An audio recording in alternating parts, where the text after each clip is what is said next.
Bismillahirrahmanirrahim. Assalamualaikum warahmatullahi wabarakatuh. Buat rekan-rekan yang telah memberikan donasi kepada saya ucapkan terima kasih yang sebesar-besarnya. Semoga apa yang Anda berikan ini menjadi manfaat untuk saya khususnya, dan apa ilmu yang akan saya sampaikan kepada teman-teman juga memberikan manfaat untuk trading Anda agar dapat meraih profit yang konsisten pada pasar forex. Oke teman-teman, kita akan belajar mengenai support dan resisten. Support, kita akan belajar support and resistance. Support and resistance ini adalah hal yang paling terpenting dalam aktivitas trading forex kita, karena kita bisa mengetahui kapan market itu akan turning point atau balik arah, ataupun kapan market itu akan melanjutkan arah, melanjutkan pergerakannya, baik turun maupun naik. Dari pengalaman saya, bahwasanya support dan resisten, support and resisten ini bisa diidentifikasi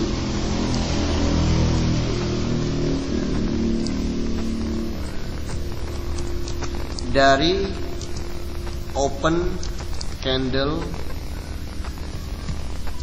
bullish atau bearish.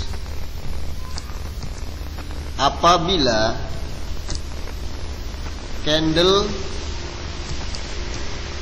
bullish, maka harga opennya adalah support. Apabila candle bearish, maka harga opennya adalah resisten.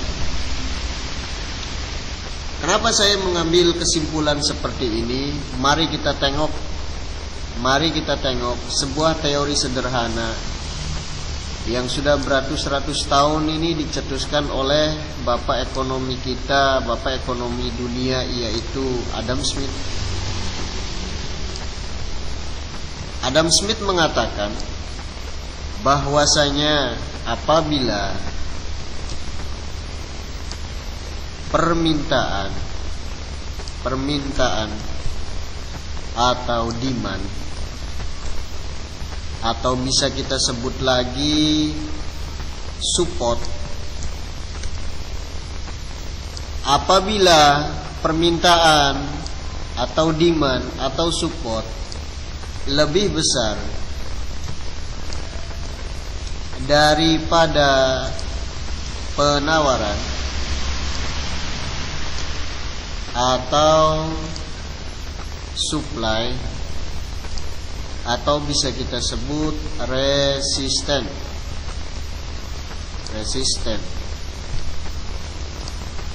Pada suatu level tertentu,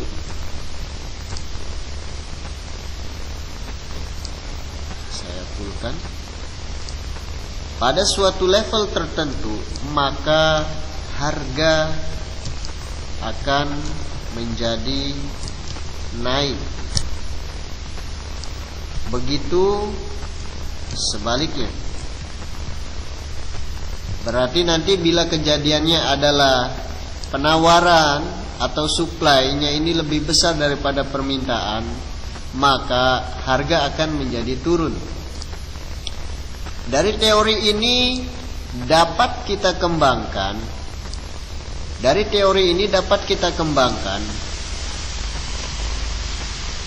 apabila D, saya sebut saja D untuk demand ya, lebih besar daripada supply, maka yang terbentuk adalah candle bullish.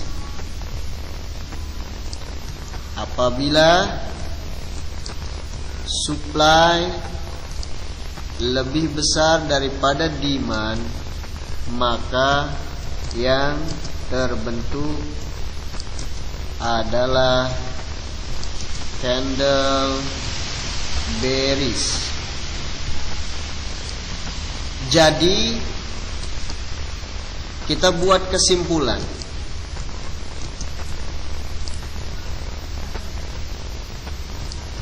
semakin besar body candle yang terbentuk, ini mencerminkan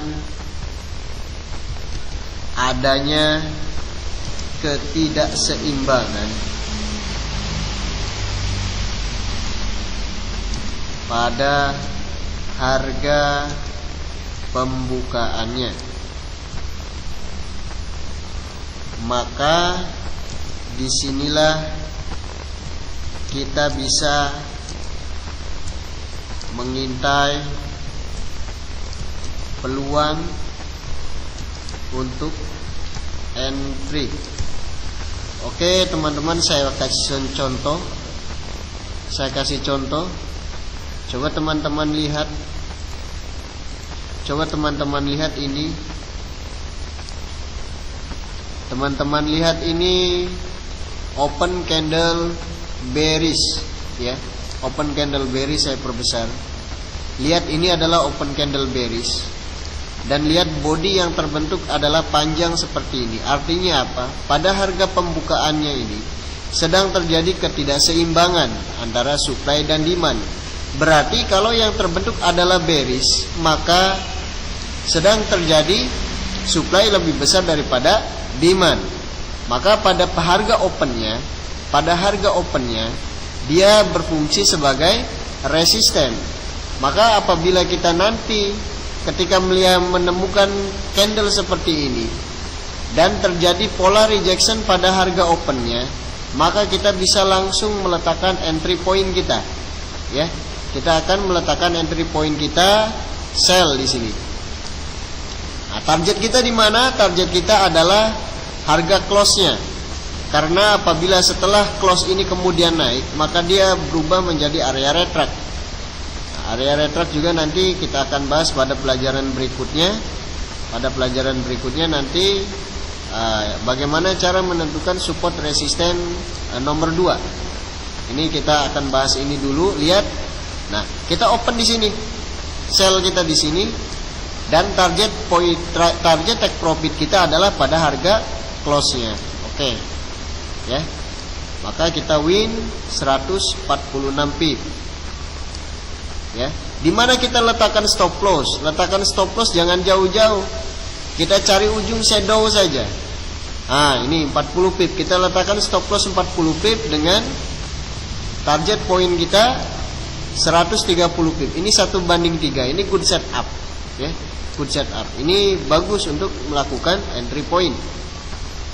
Oke, coba kita cari bahwasanya harga open bull-nya ini dia sebagai resisten, sebagai support, maaf. Harga open bull-nya dia sebagai support, ya. Coba kita cari. Nah, contoh ini. Nah, ini contoh, ya. Lihat. Ketika harga mencoba ke turun, kemudian dibawa lagi kembali ke atas, maka disinilah kita boleh ngentry buy. Di mana target kita adalah pada harga close daripada candle bull, ya.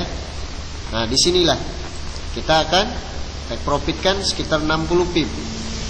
Oke, kita lihat lagi, ini ada open candle bear. Coba lihat, kita tarik. Nah, pada opennya ini dia sebagai resisten. ya. Nah, sebagai resisten, lihat pola rejection terbentuk di sini. Maka kita langsung enter sell di sini dengan target profit kita di sini. Oke. Mudah ya. Mudah kita untuk meletakkan untuk mengetahui di mana itu support. Nah, ini lihat. Ini open candle bull, ya. Coba kita tarik horizontal line seperti ini. Maka lihat di sini mendekati, karena ini adalah nanti pada pelajaran berikutnya, ini adalah area demand sebenarnya. Coba kita cari yang lain. Contohnya ini, ya. Ini kita open sini, take profit sini. Ini kita open sini, take profit sini. Coba kita majukan lagi ini. Kita open sini, rejection dan take profit di sini. Oke? Mudah ya? Nah, coba kita ulang dulu pelajaran kita yang pertama tentang support dan resisten. Yang pertama adalah cara menentukan support dan resisten. Menemukan, jangan menentukan, menemukan. Cara menemukan support and resistance. Nah, ini adalah nomor 1. Cara yang pertama. Cara yang pertama, support and resistance bisa ditemukan atau bisa diidentifikasi dari open candle bullish atau bearish. Apabila candle bullish, maka harga opennya adalah support. Apabila candle bearish, maka harga opennya adalah resistance. Nah, dari mana? Nah, teori ini didapat. Saya dapatkan dari Adam Smith. Karena Adam Smith mengatakan dalam sebuah teori ekonominya, apabila permintaan atau demand atau support lebih besar daripada penawaran atau supply atau resisten pada suatu level harga tertentu, maka harga akan menjadi naik. Begitu sebaliknya. Sebaliknya maksudnya supply lebih besar daripada demand. Jadi di sini kita buat kesimpulan, apabila demand lebih besar daripada supply, maka yang terbentuk adalah candle bullish. Ya, apabila supply lebih besar daripada demand, maka yang terbentuk adalah candle bearish. Jadi kita buat kesimpulan, semakin besar body candle yang terbentuk, ini mencerminkan adanya ketidakseimbangan pada harga pembukaannya. Ya, terjadi ketidakseimbangan antara supply dan demand pada harga pembukaannya. Supply and demand pada harga pembukaannya. Maka disinilah kita bisa mengintai peluang untuk entry. Contohnya tadi sudah saya sampaikan, ya. Contohnya sudah saya sampaikan. Nanti silahkan untuk tugasnya cari dari mana pair-pair mana saja yang Anda sukai. Nanti kumpulkan, cari di mana 20 setup entry buy dan 20 setup entry sell. Saya anjurkan pair yang terkecil adalah H4. Jangan menggunakan H1, karena H1 adalah tempat untuk meletakkan entry, bukan untuk menentukan support and resistance. Kecuali Anda seorang scalping, boleh. Nah, saya sarankan Anda menjadi seorang day trader dan swing trader. Oke, silahkan kerjakan tugasnya. Saya tunggu nanti pada grup tugas. Karena saya akan buat 4 grup nanti dalam pembelajaran kita, ya. Yang pertama grup materi, yang kedua nanti ruang lukis, yang ketiga grup untuk pertanyaan, dan yang keempat adalah grup untuk penyelesaian tugas. Oke, sekian video dari saya. Tunggu lagi tutorial saya berikutnya, bagaimana kita bisa menentukan support dan resisten berikutnya. Semoga video ini bermanfaat dan sukses untuk kita semua. Salam profit. Assalamualaikum warahmatullahi wabarakatuh.